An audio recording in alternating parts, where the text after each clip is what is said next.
أعوذ بالله من الشيطان الرجيم. بسم الله الرحمن الرحيم. إن الحمد لله نحمده ونستعينه ونستغفره ونعوذ بالله من شرور أنفسنا ومن سيئات أعمالنا. من يهده الله فلا مضل له ومن يضلله فلا هادي له. أشهد أن لا إله إلا الله وأشهد أن محمدا عبده ورسوله.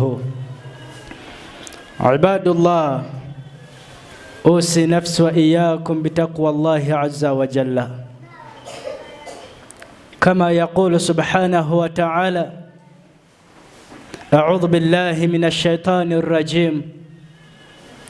يا أيها الذين آمنوا اتقوا الله حق تقاته ولا تموتن إلا وأنتم مسلمون.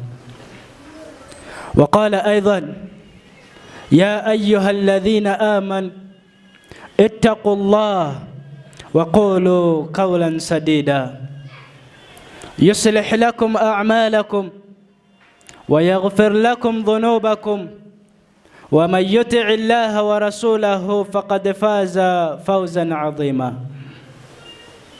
فإن أصدق الحديث كتاب الله، وخير الهدي هدي محمد صلى الله عليه وسلم، وشر الأمور محدثاتها، وكل محدثة بدعة، وكل بدعة ضلالة، وكل ضلالة ففي النار. Amajiva matendo ga washitiwa Allah jalla jalaluhu, nyine buyinza ku buli mbeera yonna Allah, nyine kututeekerateekera nteekateeka zaffe Allah jalla jalaluhu, yasiimye gobeewo abalala bagende. Kathirat minan nas, bangi mu bantu ng'olwaleero bali wansi wa ttaka nga tebabadde balwadde, tebabadde na buzibu bonna, lwakubeera nti Allah asazeewo. Nzaani gwani alemerera okwebaza Allah subhanahu wa ta'ala olw'okubeera nga akyakuleseewo ng'oli mulamu?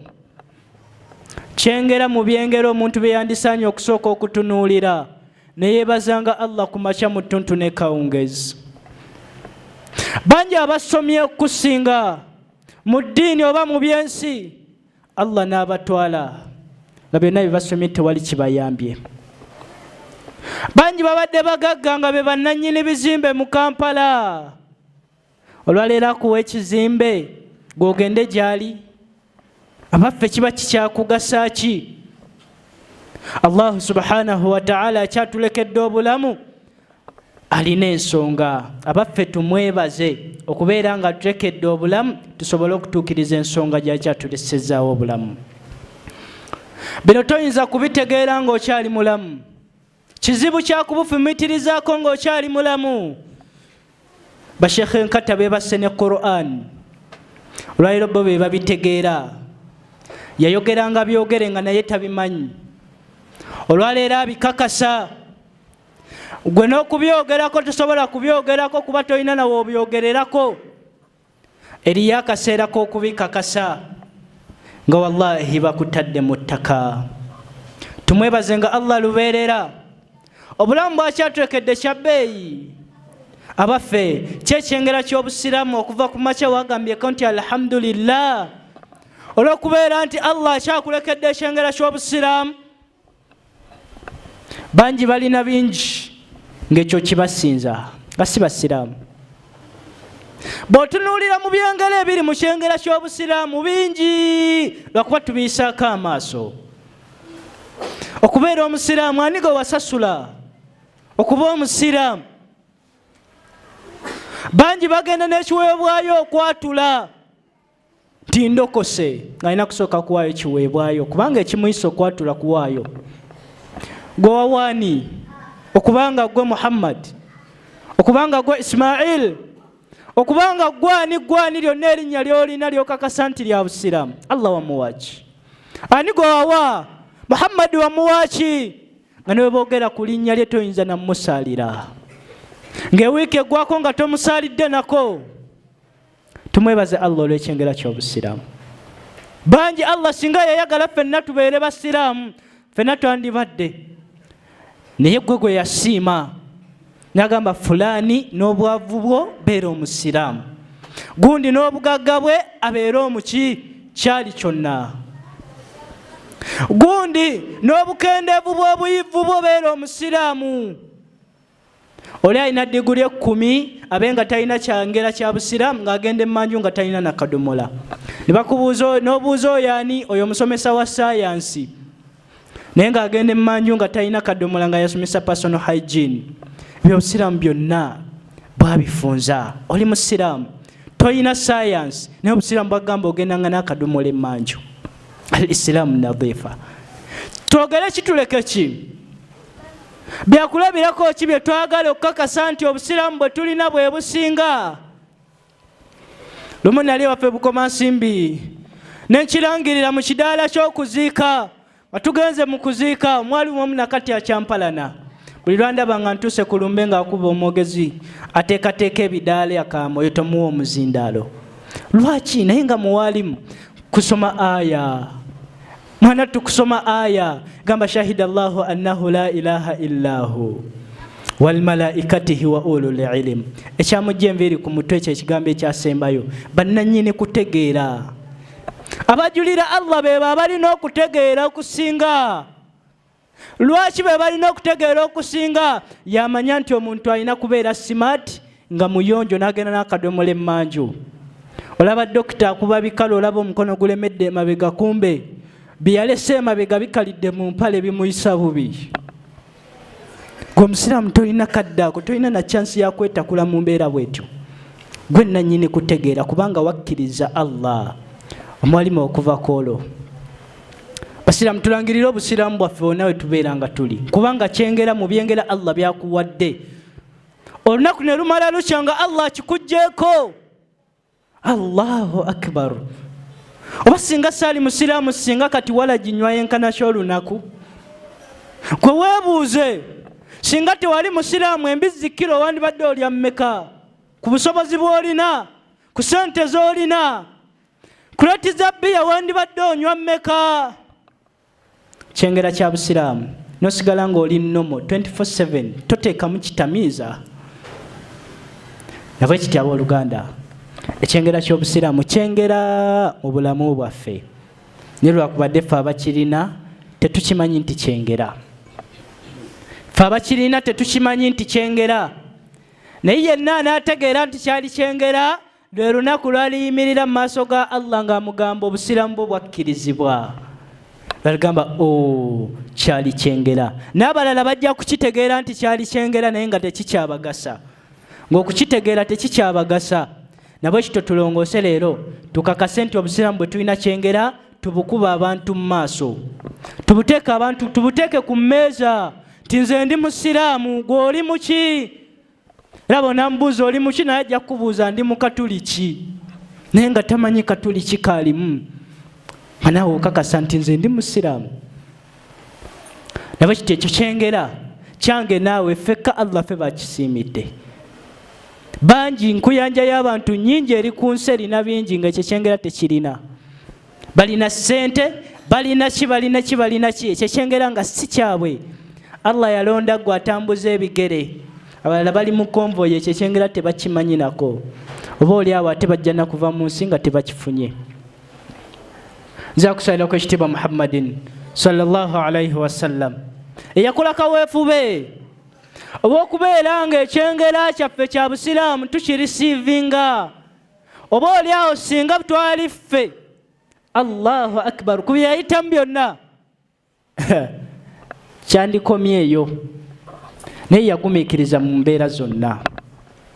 Nze Muhammad oweeri Bukomansimbi wansi abatamanyiyo gye balowooza nti wala obusiraamu ne butuukayo.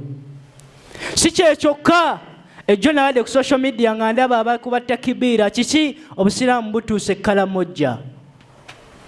Yali Muhammad sallallahu alayhi wasallam kaweefubeewe buba buli azaamaanyi okubogerako n'otamusalira.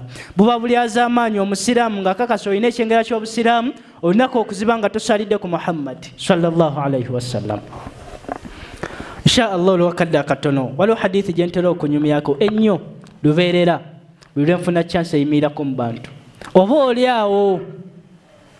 oliawo Allah n'agiyisirizaako abantu ne tutereera n'ensi n'etereera.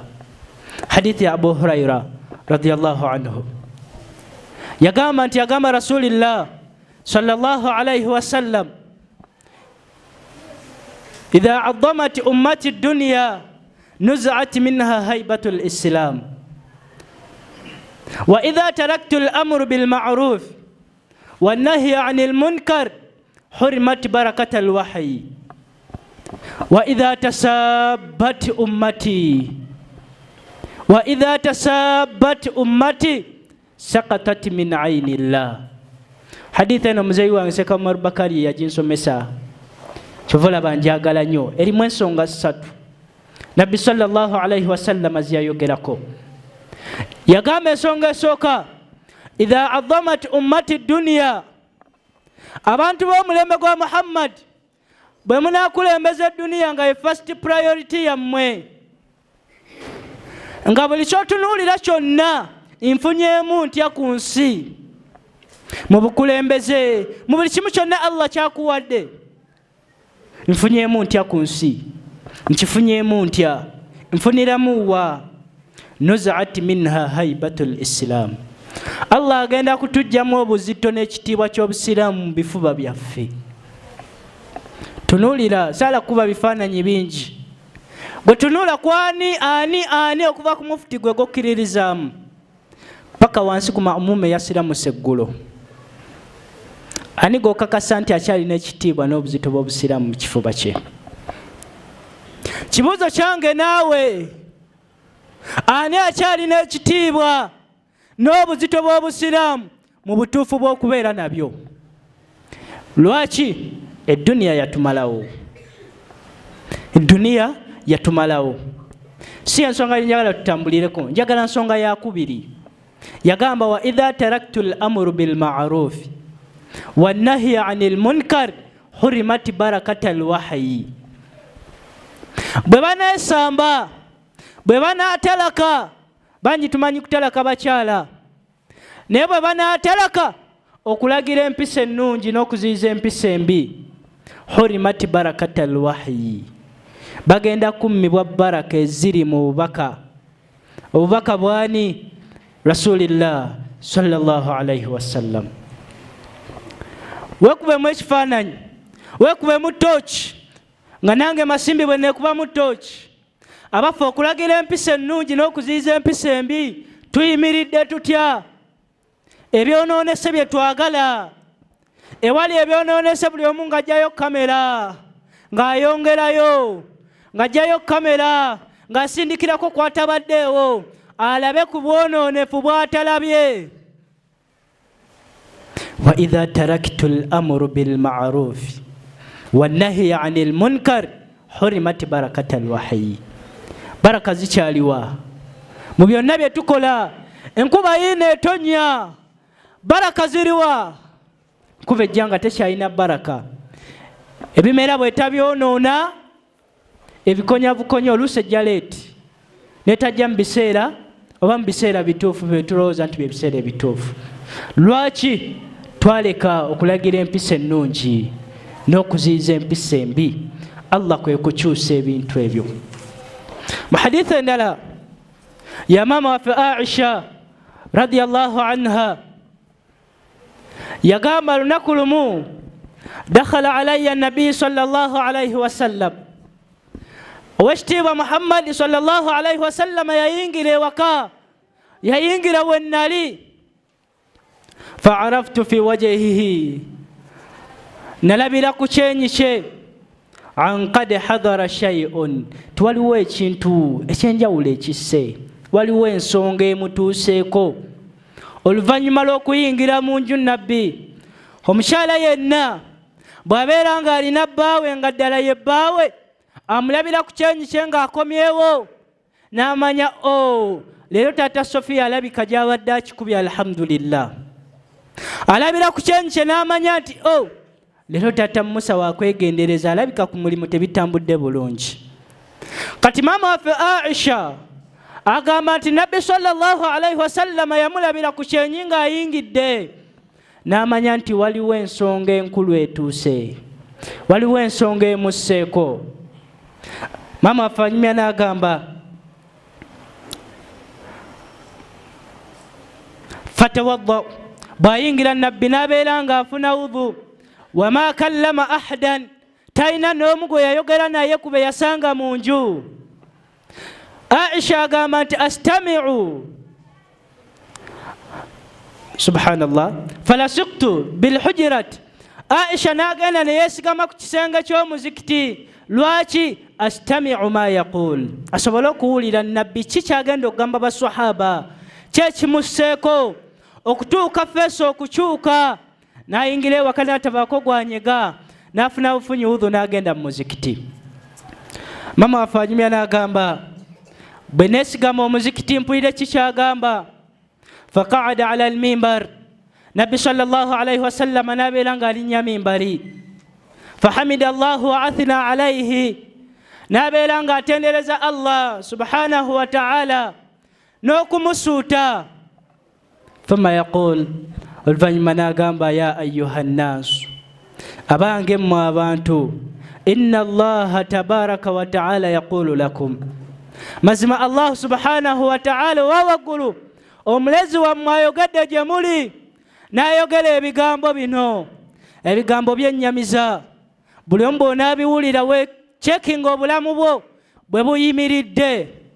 Yagamba Allah, murru bil ma'ruf wanhaw 'anil munkar qabla, mulagire empisa ennungi, wanhaw 'anil munkar, muziize empisa embi, muziize ebikolwa ebibi, qabla, bifo nga bino wammanga tebinaba kubeera nga bituuka mu bulamu bwammwe, bifo bino wammanga nga tebinabeera nga bibatuukako. Ekisooka yagamba antad'u fala ujiba lakum, nga temunnatuuka kaseera kakunkoowoola nze Allah wammwe nga sibaanukula. Ekitegeeza obutalagira mpisa nnungi na kuziiza mpisa mbi kisalawo oba kisalako okwanukulwa kwaffe nga tukoowodde Allah. Yagamba mulagire empisa ennungi muziize empisa embi, bifo nga temunnatuuka kaseera kakunkoowoola nga sibaanukula. Ekyokubiri n'agamba watasaluni fala u'tiyakum, nga temunnatuusa kaseera kakunsaba ebyo bye mwetaaga nga sibawa. Lwaliro tumala emyezi, omuntu n'amala omwaka ng'asaba, bangi basula bayimiridde nga basaba. Allah subhanahu wa ta'ala n'agaana okutuwa ebyo tusaba. Lwaki? Tunuulira ku bakwetoolodde, just abakwetoolodde batono nnyo. Ani gwe wali olagidde ku mpisa ennungi? Bangi abatwetoolodde mu bikolwa byabwe ebicaafu nga tutunuulira bitunuulire, tugamba yamanyi, yamanyi. Kikosa ekisooka ogenda kukoowoola Allah nga takwanukula. Ekyokubiri atugambye tugenda kumusaba agaana okutwanukula ku lwabo abantu abatwetoolodde abakola ebibi ne tutabakomako. Ekisembayo yagamba watastansiruni fala ansurukum, nga temunnatuusa kiseera kyakunsaba kubataasa ku balabe bammwe, fala ansurukum, nga sibataasa. Twecekinge ffe ffennyini abasiraamu, ummatu Muhammad sallallahu alaihi wasallam. Tumaze ebbanga ki nga tusaba Allah buli omu ku mulabe wo gw'omanyi omusiraamu, oba oliawo nga mukulu mu busiraamu, nga tusaba Allah, ya Allah guwa mutuwa, Allah mutugirewo, Allah guwa mutuwa, Allah mutugirewo, nga talina gyamutwala. Ekisanja kyeyongerako bweyongezi, ne bamwongera ekisanja, ne bamwongera ekisanja, ne bamwongera ekisanja. Kubeera nga twava mu kulagira empisa ennungi n'okuziyiza empisa embi. Abaffe Allah subhanahu wa ta'ala mu aya emu atugamba kuntum khayra umma, mwe kibiina ekikyasinza okubeera ekirungi ukhrijat linnas ekyagibwayo eri abasigadde abantu bimaadha ta'muruna bilma'ruf wa tanhauna 'anil munkar mubeeranga mulagira empisa ennungi n'okuziyiza empisa embi. Bameka muffe abaana abalenzi abanyirira obulungi alhamdulillah ekkanzu nga beesigana neesiige ng'olaba n'omusuwa gw'omubulago wanewali ekitogi ng'anyumye masha Allah, empale ng'agitema bulungi n'ekirevu kimasaamasa kiteekamu oyiro naye nga muwulu ng'ekimusibye mu buwulu mpisa. Bali betugenda okulagira empisa ennungi tulina kusooka kuzikola batukoppeko bukoppi batwegombe neffe ffennyini ffe abasinga obukambwe. Omwana akoze eki? Ayye ettaka kabalaza ka musiraamu amulinde. Abakyala abaana ab'obuwala emimwa bagiwandiikako bulungi masha Allah n'anyuma ne beesiba busitira balemedde emizigo gibapangisa balemedde ewaka bimaadha tebalina mpisa.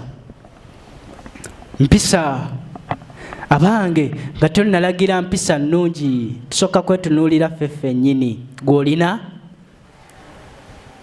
Bw'oba tolina gw'ogenda kulagira. Kale bw'oba olina ne b'otalagira bajja kukoppa ku ggwe. Twayita nnyo abasalafu nti nze ndi musalafu naye abasajja bali betugamba betufaanana bagambanga bugambi abange mutufaanane. Kati beetagana kwogera bigambo bingi. Golwaleero omwana we ayinza omugamba mwana wange nfaanana, bw'aba ategeera ayinza okkikkiriza akufaanane ku mpisa zo. Omugambe nti mwana wange nfaanana. Subhanallah. Olaba abaana baffe tebayinza kutwegomba kutufaanana. Baani abagenda okutwegomba okutufaanana? Baani betugenda okonvisinga batufaanane? Naye nga te Allah yatugamba ffe ekibiina ekirungi ekyagibwayo eri abasigadde tulagira empisa ennungi. Teri agenda kulagira mpisa nnungi okuggyako nga naye azirina. Ne bwekityo twetunulemu twekyekinga nze naawe empisa zaffe tuyimiridde tutya, then tutandikirawo okulagira abasigadde.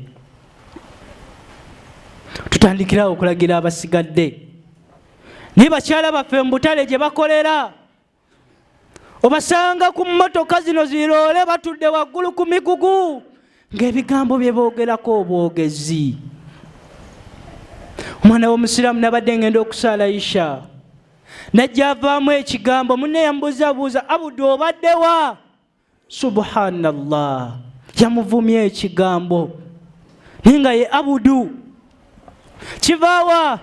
Waka taata maama bawangala nabo, banafe abawangala nabo. Omwana watuukira okuvaamu ekigambo ekifaanana bwe kityo kitegeeze waka kiri nnomo, waka kiri layisi. Bagenda twegombako ki abasigadde abatuliraanye? Kiki bagenda twegombako? Hadithi gyenjala okusembyayo ya Jarir bin Abdullah radiyallahu anhu yagamba sami'tu rasulillah sallallahu alayhi wa sallam yaqul, yawulira ye kennyini n'omubaka wa Allah sallallahu alayhi wa sallam ng'agamba ma min rajulin, tasobola kubeera musajja yakunu fi qawlin ng'awangalira mu bantu oba ng'awangalira mu kitundu, ya'malu fihim ng'akola mu kitundu ekyo kyawangaliramu bil ma'asi nga ye obulamu bwawangalira ku mazambi, awangalira mu kwonoona, yaqdiruna ala an yughayyiru alayhi, ng'abantu abo abamuliraanye balina obusobozi obumugambako ti naye gundi kyokola kibi, gundi kino kyokola si kirungi, gundi kola kino kyekisinga obulungi. Naye Nabbi sallallahu alayhi wa sallam n'agamba wala yughayyirun, ng'abantu abo tebafaayo, beesuulirayo gwa naggamba, ensi eri mugunjula, yamanyi kasita si wa kika kyange, yamanyi nze namusenga Kampala. Nabbi sallallahu alayhi wa sallam yayogera ekigambo n'agamba nti abantu abafaanaganako bwe batyo ng'alaba omuntu gwawangaala naye ng'akola amazambi n'atamukomako, Allah subhanahu wa ta'ala talina kyagenda kumuwa illa asabahumullahu bi'iqabin, okujjako Allah subhanahu wa ta'ala agenda kumussa mu bibonerezo, agenda kumuwangaliza mu nsinga emukaluubirira n'ebibonyobonyo ebingi qabla an yamut, bifo nga tannabeera ng'afa n'okufa olwo bwe tunaatuuka gy'ali. Basiraamu kinvunaanyizibwako okulagira munnange okukola obulungi nga bwe kikuvunaanwako gwe kennyini. Bw'olaba ng'omuntu akoze ekibi mukomeko, beera ng'omugamba ekyo kibi.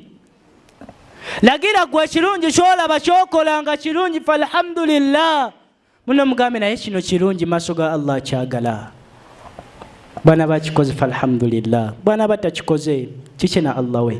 Aqulu qawli hadha fastaghfirullaha innahu huwa tawwabur rahim wa huwa albirrul karim. Fastaghfirullaha innahu huwa tawwabur rahim wa huwa albirrul karim. Bismillahir rahmanir rahim.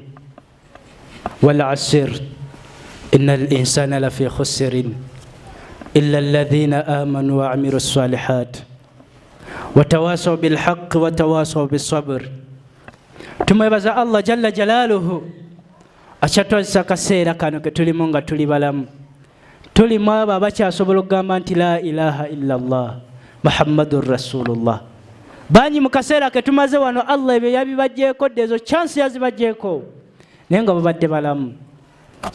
Abaluganda abalungi akadde katukutte, namiromo oyo gwange nejjamu okubeera nga tutya Allah subhanahu wa ta'ala. Tulagire empisa ennungi, tuziize empisa embi, oba oliawo okweyagala kunadda mu bulamu bwaffe. Naye bwe tuneesuulirayo ogwa naggamba, yamanyi si wa kika kyange, yamanyi naffe obulamu bugenda tukaluubirira ku lwabo be tugayaliridde.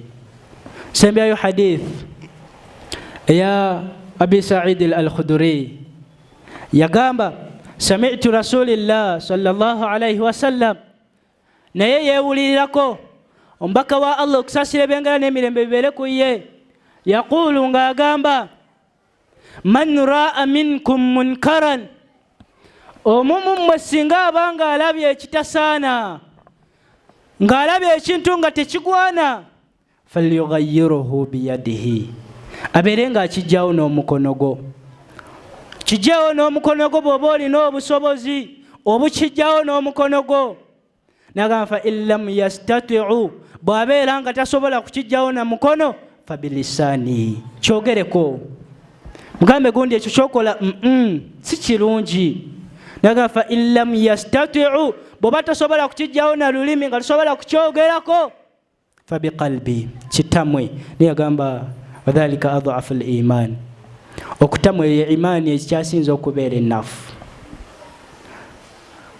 Idhan badu bashitiba Allah, kyonna kyolinako obusobozi ng'olabye tekigwana, beera ng'olwana okulaba nga kivaawo, beera ng'olwana okulaba nga kivaawo.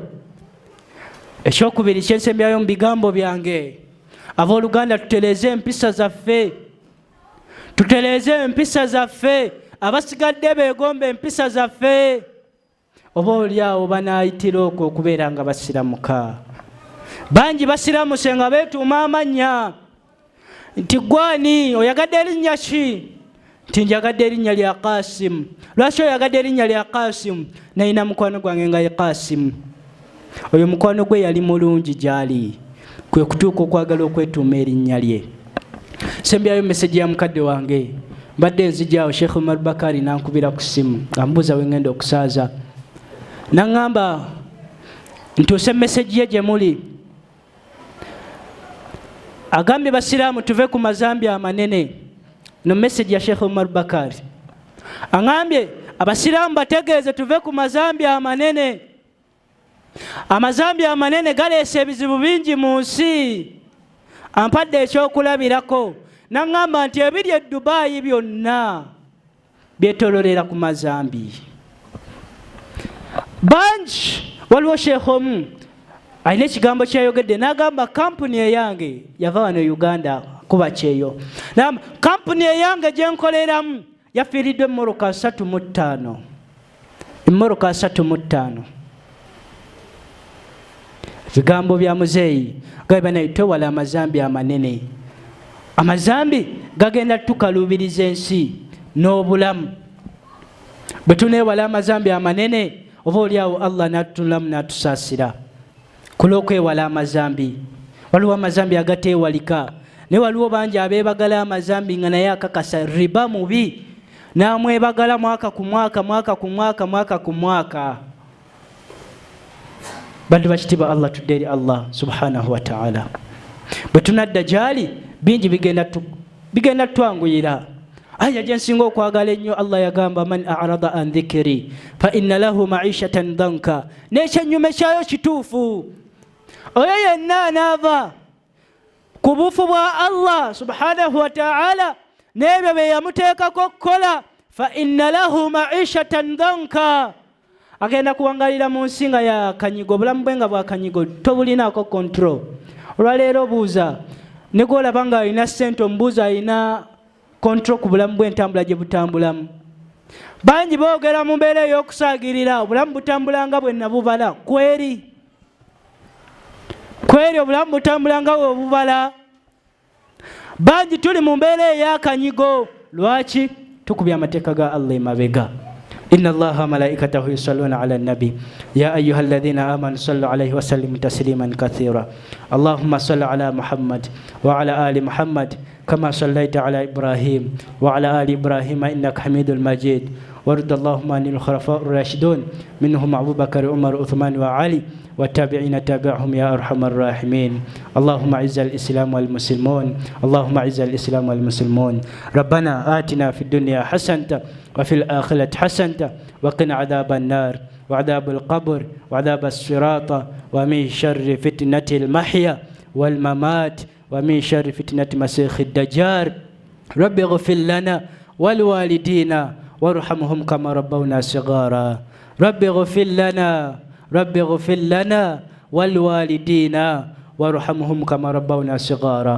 اللهم تكبر صيامنا، اللهم تكبر صيامنا، اللهم تكبر صلاتنا وركوعنا وسجودنا وتوباتنا ودعاءنا يا أرحم الراحمين.